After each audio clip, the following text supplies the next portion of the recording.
accepte. Que se passe-t-il? On met sa vie encore de côté. D'accompagner mon père, puis ensuite ma mère, donc je ne me considérais pas comme aidante.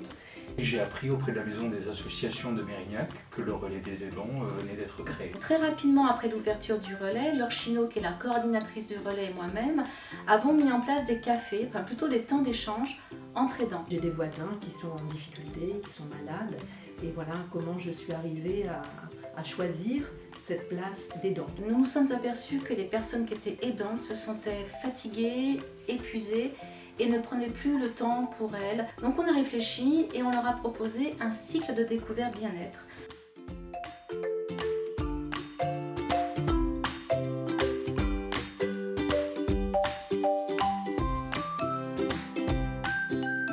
Là, c'était vraiment pour moi un moment de plaisir où je me suis retrouvée à créer.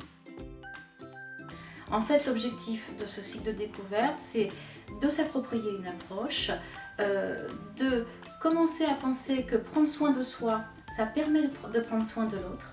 Et c'est aussi prévenir l'épuisement lié au stress, à la fatigue. La situation était beaucoup plus difficile, ce qui fait que j'ai dû tout mettre entre parenthèses. À un moment donné, je me suis complètement sentie absorbée par les demandes. C'était un nouveau départ à zéro. Et là, il a fallu que je prenne aussi sur moi pour poser des limites et puis pour m'interroger effectivement sur ce que je pouvais donner. Et si je pense un peu à moi, je peux penser beaucoup mieux aux autres.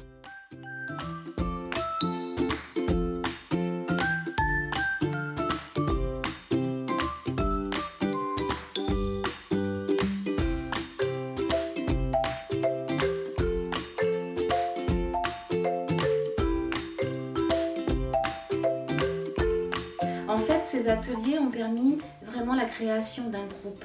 Et au-delà d'un groupe, c'est vraiment des personnes qui, d'abord, ne se sentent plus seules à vivre ça. Et on était à la fois écoutant et écouté. Et ça fait du bien aussi d'être écouté. Donc ces séances ont été suivies de façon extrêmement assidue.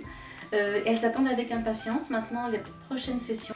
Et surtout, elles ont maintenant la volonté aussi de poursuivre les approches qu'on leur a proposées, donc en dehors de nous. Aujourd'hui, je suis en plein dedans et avec le relais des aidants de Mérignac. Ça a créé une vraie cohésion, vraiment. Et ce que me disait la personne qui faisait la méditation pleine conscience, c'est qu'il y avait une vraie confiance dans ce groupe. Elles peuvent dire des choses, elles ne sont pas jugées, elles osent parler, peut-être plus qu'à leur famille.